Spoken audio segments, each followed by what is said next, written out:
स्वामी विवेकानंद जी ने मन के बारे में क्या कहा है, उस पर थोड़ा आज विचार करेंगे।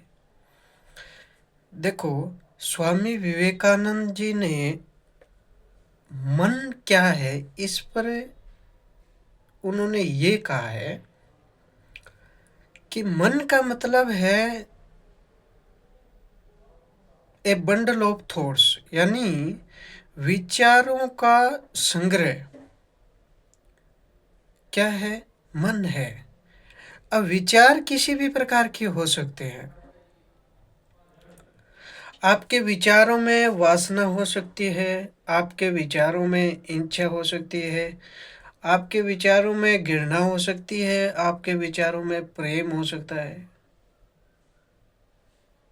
ये सब को इनको अगर अपन मिला दें तो जिसका निर्माण होता है वो मन है। राजयोग में स्वामी विवेकानंद जी ने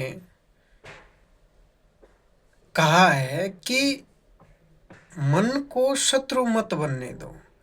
मन शत्रु जब बनता है जब आप अज्ञान होते हो। मन एक उपकरण है। उपकरण है कि उपकरण का मतलब क्या है? उपकरण का मतलब है अगर किसी काम को करना है तो उसकी अपने को आवश्यकता होगी। तो वो उपकरण आपका मित्र तभी बन सकता है जब आपको उस उपकरण के बारे में पर्याप्त ज्ञान हो। वो आपका शत्रु तभी बनेगा जब आप के पास ज्ञान नहीं है। अच्छा, उस उपकरण मतलब मन, उसके बारे में जानना है तो क्या करना है? इंपॉर्टेंट बात यही है कि जब तक आप ये बातें करते रहे कि मैंने बताया, वो सब सुना, लेकिन आपने चीज़ों का आभास नहीं किया, महसूस नहीं किया, तब तक वो चीज़ स्पष्ट नहीं हो सकती। और मन को जानने का उपाय है कंसंट्रेशन, जहाँ से मेडिटेशन की शुरुआत होती है, जबकि कंसंट्रेशन कोई मेडिटेशन नहीं है। कंसंट्रेशन जैसे ही आप किसी चीज पर करोगे, उस चीज के अलावा जहां कहीं पर भी आप जा रहे हो वहां पर स्थिर न होकर लहरें आएंगी जो आपको कहीं और ले जाएंगी, फिर वापस लाएंगी। वो सब देखते रहना है, तब आपको चीजें समझ में आएंगी।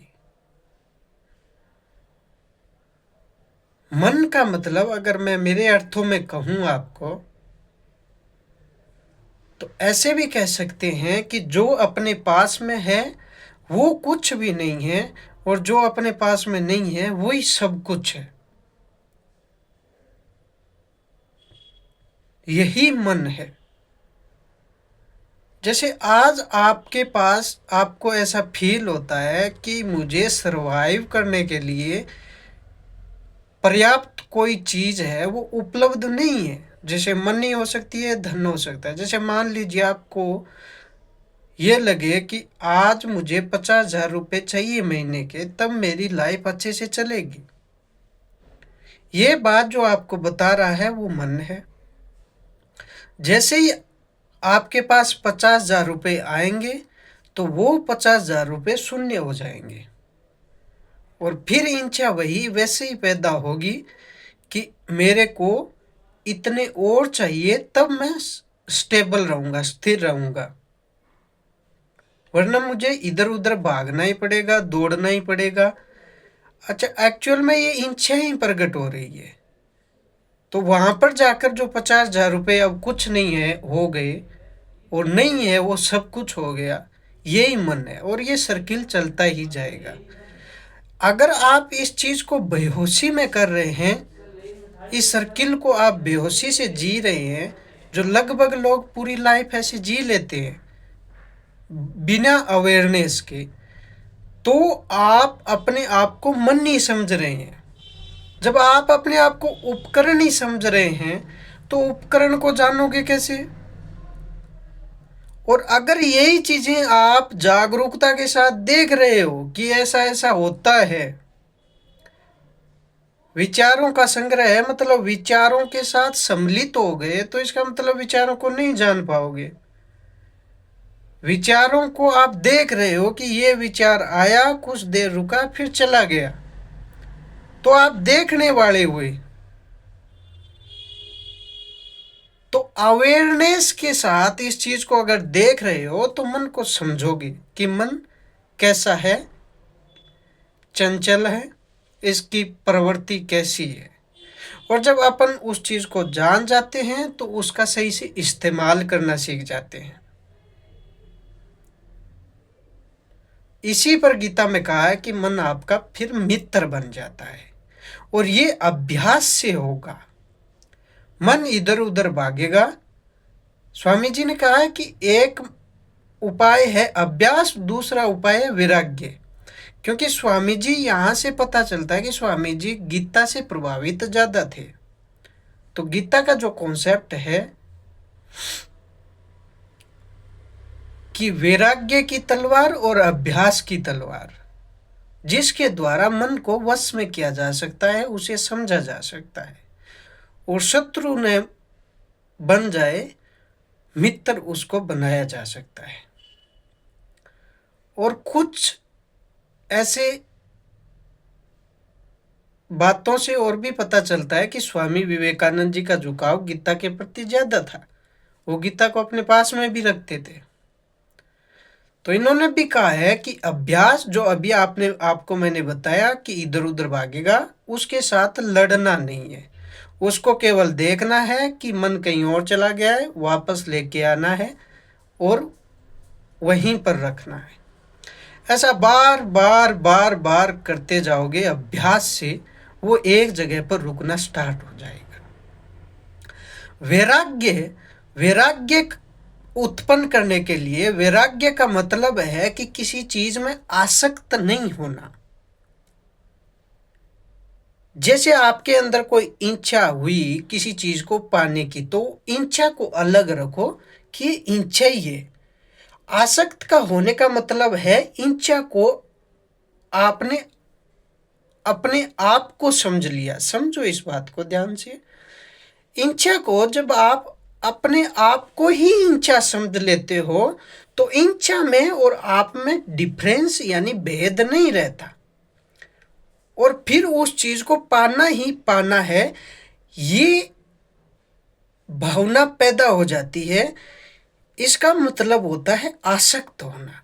और निरासक्त का मतलब है कि इच्छा इच्छा है और आप उसको देख रहे हैं, मतलब आप लिप्त नहीं है। अगर वो पूरी होती है तो कोई बात नहीं, नहीं होती है तो कोई बात नहीं, यानी सम्यक भाव पैदा होता है। सम्यक भाव की धरती पर ही निरासक्त का पेड़ फलता है।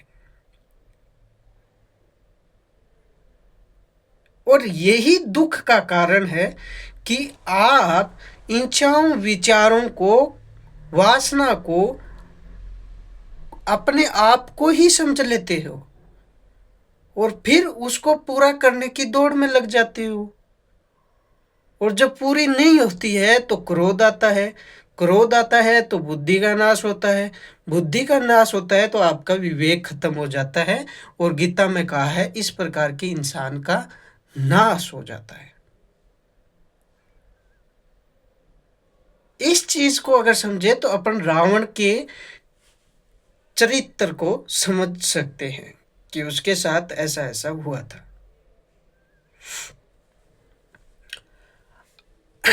मन को अगर आप मालिक समझने लगे तो वो आदत का रूप ले लेगा, और जैसे ही मन आदत का रूप लेगा, इच्छाएं, वासनाएं, ये आदत जब बन जाएगी तो आप नौकर बन जाओगे।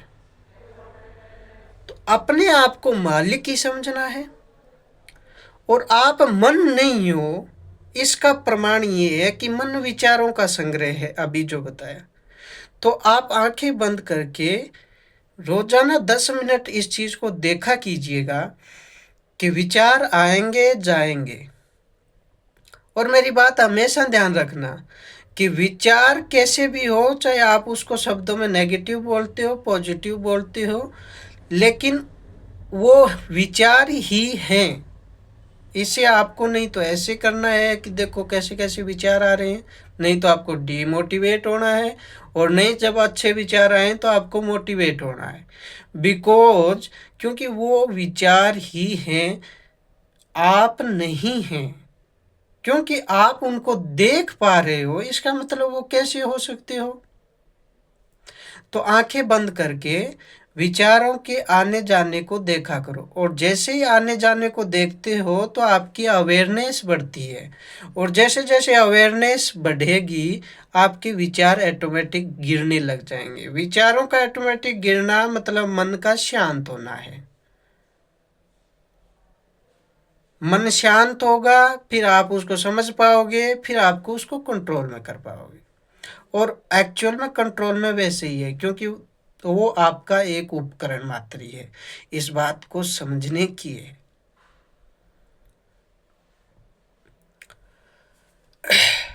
तो आज मैं यही आपको एक बताना चाहता था कि स्वामी विवेकानंद जी ने मन के बारे में क्या कहा।